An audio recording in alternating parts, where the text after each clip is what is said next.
I don't know what is multi-party charter. Is that thing of the DA and them? Multi-party charter? Oh, the Oppenheimer party. Yeah. So we have nothing to do with Oppenheimers. We have nothing to do with Oppenheimer. You know, there is a party here called Rise, with posters everywhere. You guys must ask those guys who's funding them, because we've got it on good authority that they are foreign funded. They say foreign country that gives them money. So there is a country that is forming a party in our country to undermine our sovereignty. You ask everybody about the money, about everything. You never ask Rise, South Africa, where they get the money from. Where do they get the money from? I mean, a person just comes from being a failed editor of a newspaper, and then he forms a party, and the next thing is every corner, including in Guyana. That's a problem. It's a big problem, which the media is not paying attention to.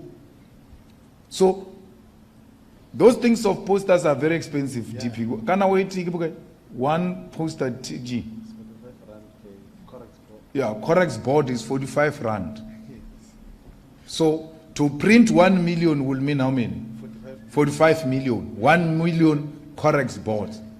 So we just have to ask that guy of Rise Africa, how many boards have you printed?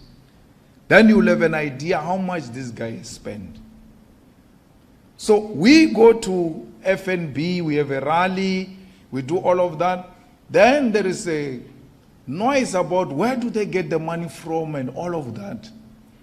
And we tell you, the IEC, by mistake, it was bailing the ANC out.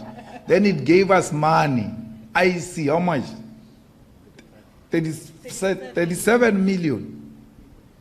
Gave us 37 million. What's about? The money just came, man. Unexpectedly. Hey, we pulled a beautiful show with their money.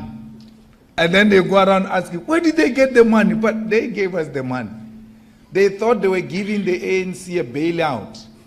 They gave us the money, then they said that's the money for elections in July. Now we're going to elections now in May. They don't give us money. So you can see the money was not for elections.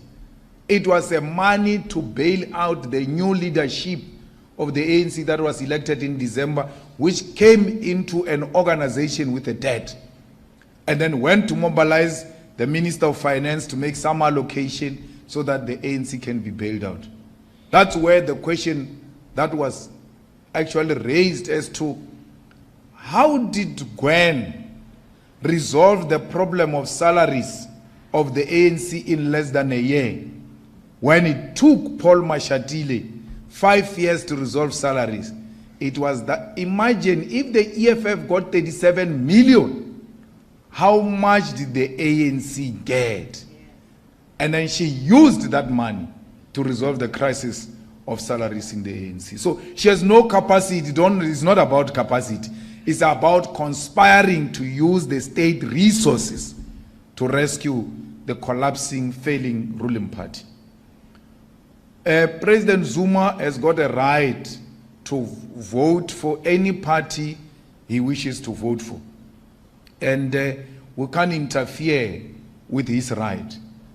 If he had said he's going to vote for the EFF, would have been a very serious boost for us. We'll be very happy. So now he decided to go and vote for non-existing things. And that is not going to help us in the process of displacing the ANC. President Zuma is in denial. And that is, of course, veterans of the ANC are like that. They are in denial that the ANC is dead. President Zuma says, I can rescue it this way. There is no rescuing it here. He will just kill himself with a heart attack, because those people are not in a position to be rescued by anyone, including President Mandela. If President Mandela was to awaken from his grave, he will not rescue these people. He can do whatever he wants to do, including Madiba magic. They are at a point where the ANC is not going to be rescued by anyone. So President Zuma is just, trying that maybe something can come out and all of that. But really, there's nothing that is going to come out. And therefore, we have nothing to do with MK. MK has got a right to exist. Our constitution is there. We don't have anything to do with them. And we don't expect any one of the EFF to take part in the activities of MK.